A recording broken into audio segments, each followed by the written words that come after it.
சுவாமி அழகிய மணவாளப் பெருமாள் நாயனார் அருளி செய்த ஆச்சாரிய ஹிருதயம் 16ஆம் சூரணையிலே சதுர்விதமான தேகவர்ணாசிரமாதிகார பலமோக்ஷ சாதன கதியுக தர்ம வியூகரூப கிரியாதிகளை அறிவிக்கிற பாட்டு பரப்புக்கு பெரிய தீவினில் 9ஆம் கூறும் மானிடப் பிறவியும் ஆக்கை நிலையும் ஈரிரண்டில் ஒன்றும் இளமையும் இசைவும் உண்டாய் புகுவரேலும் என்கிறதுக்குள்ளே விக்னமர நின்றவானில்லா பிரமாதியை கொண்டு அறக்கற்கை அரிதென்றிரே வேதசாரோபனிஷத் சாரதர அனுவாக சாரதம காயத்ரியில் முதலோதுகிற பொருள் முடிவான சுருக்கை தெய்வ வண்டாய் அன்னமாய் அமுதம் கொண்டவன் ஷாக்கைகளிலும் ஓதம் போல் கிளர் நால்வேத கடலிலும் தேனும் பாலும் அமுதுமாக வெடுத்து பெருவிசும்பருளும் பேரருளாலே சிங்காமை விரித்தது என்று அருளி செய்கிறார்.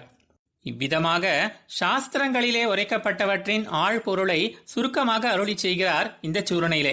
அப்படிப்பட்ட வேதத்தின் ஆழ்பொருளானது அறிவதற்கே மிக கடினமானது. மேலும் பலவித தகுதிகளும் அதற்கு தேவை. ஆகையாலே கடினமோ தகுதிகளோ ஏதும் அவசியப்படாத விதத்திலே கற்பதற்கு எளியதாகவும் சாஸ்திரங்களின் ஆழ்பொருளை உள்ளடக்கியதாகவும் உள்ள திருமந்திரத்தை அந்த சர்வேஸ்வரன் வெளியிட்ட விதத்தை இங்கு அருளி செய்கிறார். இங்கு முதலிலே உள்ள சதுர்விதமான, அதாவது 4 விதமான என்ற பதத்தை அடுத்து வருவதான தேகம் என்பது தொடங்கி கிரியை முடிய உள்ள அனைத்துடனும் சேர்த்து படிக்க வேணும்.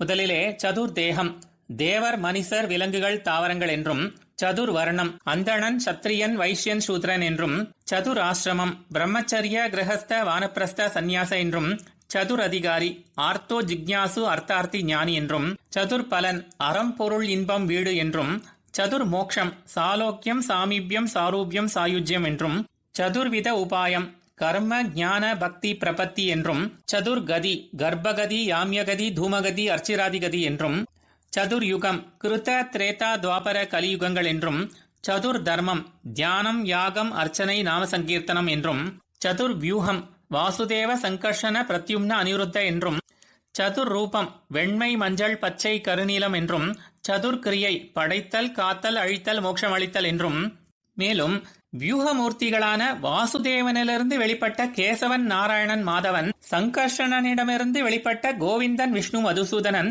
பிரத்யும்னனிலிருந்து வெளிப்பட்ட திரிவிக்ரமன் வாமனன் ஸ்ரீதரன், அனிருத்தனிலிருந்து வெளிப்பட்ட ரிஷிகேஷன் பத்மநாபன் தாமோதரன் என்ற 4 வியூகத்தில் உள்ள வேறுபாடுகளும், இந்த 4 வியூக மூர்த்திகளின் இருப்பிடங்களான ஆமோதம் பிரமோதம் சம்மோதம் வைகுண்டம் என்று ஆக இப்படி சதுர்விதமான விஷயங்கள் சுருக்கமாக கூறப்பட்டது.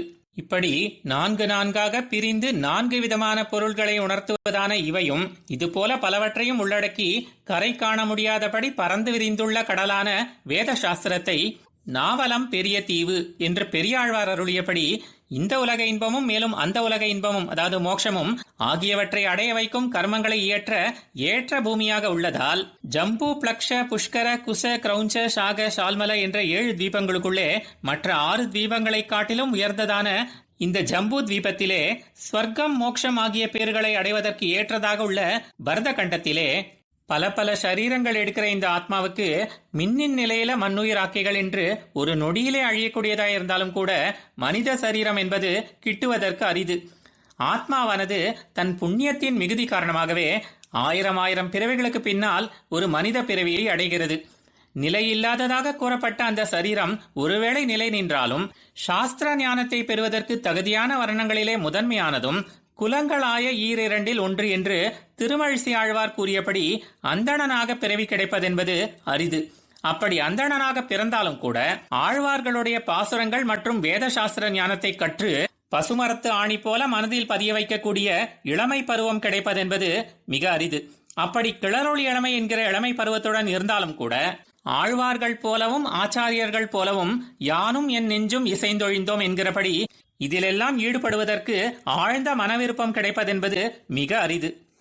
இவ்விதம் வேதநூர் பிராயம் 100 மனிதர்தாம் புகுவரேலும் என்று தொன்றடி பொடியாழ்வார் கூறியபடி ஒருவன் 100 வயது ஆயுள் பெற்றாலும் அந்த ஆயுளுக்குள்ளே எல்லையற்ற பல சாஸ்திரங்களை கற்க இயலாதபடி உண்டாகும் ஏராளமான தடைகள் ஏதும் இல்லாமல் நின்றவான் இல்லா நெஞ்சு என்றும், சஞ்சலம் ஹி மன கிருஷ்ண பிரமாதி பலவத்ரிடம் என்றும் கூறுவதற்கேற்ப எப்படிப்பட்ட வலிமை கொண்டவரையும் கலங்கும்படி செய்து அலைந்து திரியும் தன்மை கொண்டதான மனத்தை ஒருநிலைப்படுத்தி அரை நொடி பொழுது கூட நிலை நிற்காத அந்த மனதின் மூலமாக கலையற கற்ற மாந்தர் என்று தொண்டரடி பொடியாழ்வார் கூறியபடி ஸ்ருதி ஸ்மிருதி உள்ளிட்ட சாஸ்திரங்களை அவற்றின் ஆழ் பொருளோடு சேர்த்து கற்பதென்பது மிகவும் அரிது என்று இவற்றையெல்லாம் தன் திருவுளத்தில் எண்ணியதால்தான் அந்த எம்பெருமான் தனது கிருபை காரணமாக சுலபமான திருமந்திரத்தை அருளியிருக்கிறான். பிரமாண கடலான வேத சாஸ்திரங்களை அதன் ஆழ் பொருளோடு சேர்த்து கற்கும் பலனை பிரணவத்தோடு சேர்த்து நமோ நாராயணாய என்ற அஷ்டாட்சர மந்திரத்தை ஒரு நல்ல ஆச்சாரியனிடம் சமாசயனம் செய்து கொண்டு ஜபம் செய்வதன் மூலம் இதை கை நழுவ விடாமல் கிடைக்கும்படி வழி செய்து அருளியிருக்கிறான். அது என்ன என்பதை மேலே விவரிக்கிறார்.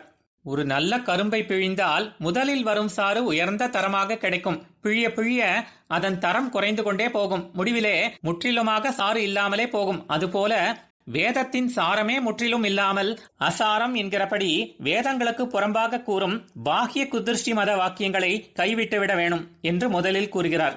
அடுத்ததாக வேதத்தின் முற்பகுதியான கர்மகாண்டம் கொள்ளத்தக்கதா என்று கேட்டுக்கொண்டு சரீரமும் ஆத்மாவும் வெவ்வேறு என்ற ஞானத்தை அது ஏற்படுத்தினாலும் சேனயாகம் முதல் ஜோதிஷ்டோமயாகம் வரையுள்ள அற்ப பலன்களை விரும்புவோருக்கு அதில் வழி கூறப்பட்டிருக்கும். ஆகவே அது அல்பசாரம், அதுவும் கைவிடத்தக்கது என்கிறார். அப்படி இல்லாமல் மோட்சம் குறித்தும் பிரம்மத்தின் சொரூபம் குறித்தும் மேலும் அவற்றை அடையும் வழிமுறை குறித்தும் உணர்த்துவதால் வேதங்களின் சாரம் என்று உபனிஷத்துக்கள் கருதப்படும். ஆனால் அதிலும் பரம் பிரம்ம, பரதத்வ, பரஞ்சோதி, பரமாத்மா முதலான பொதுவான சொற்களும் மேலும் சம்பு, சிவ முதலான சிறப்பு சொற்களும் பயன்படுத்தி அவற்றை நாராயணனை குறித்து கூறப்பட்டிருந்தாலும் நேரடியாக கூறாமல் மறைமுகமாக அமைந்திருக்கும். ஆகவே அதையும் விட்டுவிட வேணும் என்கிறார். அந்த உபனிஷத்துகளின் சாரமாக உள்ள நாராயண அனுவாகத்திலே, அதாவது புருஷ சுக்தம், நாராயண சுக்தம் ஆகியவற்றிலே மேலே உபனிஷத்து கூறியதை விட இன்னும் ஸ்பஷ்டமாக நாராயணக பரபிரம்ம, நாராயணக பரஞ்சோதி என்று ஒவ்வொன்றும் நாராயணனே என்று தெளிவாக கூறி சாரத்திலும் சாரமாக, அதாவது சாரதரம் என்று அமைந்திருக்கும். அந்த நாராயண அனுவாகத்தை விட உயர்ந்ததாக சாரத்திலும் மிக நுட்ப சாரமாக, அதாவது சாரதமமாக விஷ்ணு காயத்ரி அமைந்திருக்கும். ஏனென்றால் அவனுடைய சர்வேஸ்வர தன்மைக்கு, அதாவது அனைத்தினுள்ளும் புறமும் வியாபித்து அனைத்தையும் நியமிக்கும் தன்மைக்கு அடையாளமான மற்ற மந்திரங்களை காட்டிலும் அனைத்தினுள்ளும் அவன் அந்தராத்மாவாக தாங்கியிருப்பதையும் எங்கும் வியாபித்து நிற்பதையும் நேரடியாக கூறுவதால் இந்த விஷ்ணு காயத்ரி மந்திரமே மிக உயர்ந்தது. இப்படி எங்கும் வியாபித்து நிற்பதை உணர்த்துகிற விஷ்ணு காயத்ரியிலும் கூட விஷ்ணு, வாசுதேவன் ஆகிய திருநாமங்களை காட்டிலும் எது சிறந்தது என்று நாமே புரிந்து கொள்ளலாம்படி நாராயணாய வித்மகே என்று முதலில் அமைத்து அந்த நாராயணனையே ஓதும்படி அமைக்கப்பட்டு இருப்பதாலும் ஓத்தின் பொருள் முடிவும் இத்தனையே மாதவன் பேர் சொல்லுவதே ஓத்தின் சுருக்கு என்று அனைத்து வேதாந்தங்களின் ஆழ்பொருளாய் இருப்பதாலும் ருக்கேஜோர், சாம, அதர்வண வேதங்களிலும் மற்ற இதிகாசங்களிலும் உள்ள அனைத்தும் தன்னுள் பொதிந்துள்ள அஷ்டாட்சர மந்திரமாய் சாஸ்திரங்களின் சுருக்கமாய் இருப்பதாலும் பிரணவத்தோடு சேர்த்து நமோ நாராயணாய என்ற அந்த திருமந்திரத்தை தான் எம்பெருமான் இதுவே அனைத்திலும் உயர்ந்தது என்று எடுத்து அருளினான். ஆக இப்படி திருமந்திரமானது விஷ்ணு காயத்ரியிலே உள்ளது. விஷ்ணு காயத்ரி என்பது நாராயண அனுவாகத்திலே உள்ளது. நாராயண அனுவாகம் என்பது உபனிஷத்திலே உள்ளது. உபனிஷத்து என்பது வேதத்தின் பிற்பகுதியிலே உள்ளது. ஆக வேதத்தின் முற்பகுதி அல்பசாரம் என்றும் வேதத்தின் பிற்பகுதி அதாவது உபனிஷத்து சாரம் என்றும் நாராயண அனுவாகம் சாரதரம் என்றும் விஷ்ணு காயத்ரி சாரதமம் என்றும் கொள்ளப்படும்.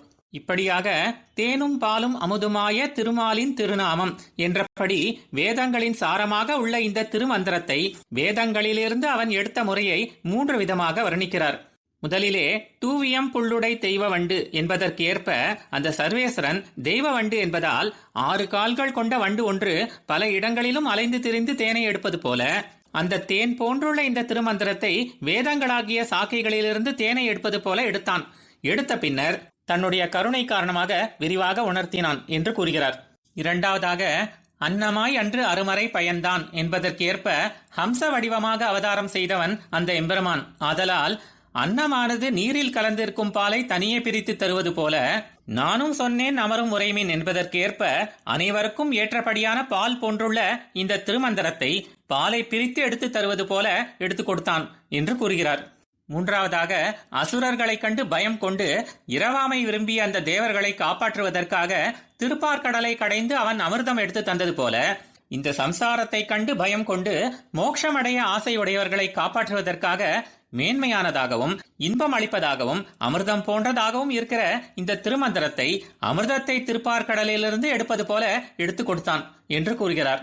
ஆகைப்படி வேதங்களுடைய சாரமாக உள்ள இந்த திருமந்திரத்தை அவன் தானாகவே எடுத்து நித்திய சூரிகளுக்கு இனியதாக உள்ளதும் பரமாகாசம் என்று போற்றப்படுவதுமான அந்த பரமபதத்தை அளிப்பதாகிய தனது காரணமில்லாமல் பொங்கி பெருகும் கிருபை என்பதே காரணமாக பதரிகாசிரமம் என்ற திவ்ய தேசத்திலே நரநாராயண ரூபமாக தானே அவதரித்து தானே சிஷ்யனும் தானே ஆச்சாரியனுமாய் நின்று ஆத்மாவின் சொரூபத்தை உணர்த்தவல்லதான வேத சாஸ்திரம் எந்த விதத்திலும் குறைந்து போகாமல், அதாவது சுருங்கிவிடாமல் தனது உபதேச முறைகளால் நன்றாக விரியும்படியாக கிருபையோடு அருளி செய்தான் என்று கூறுகிறார். ஆழ்வார் எம்பெருமானார் ஜீயர் திருவடிகளே சரணம்.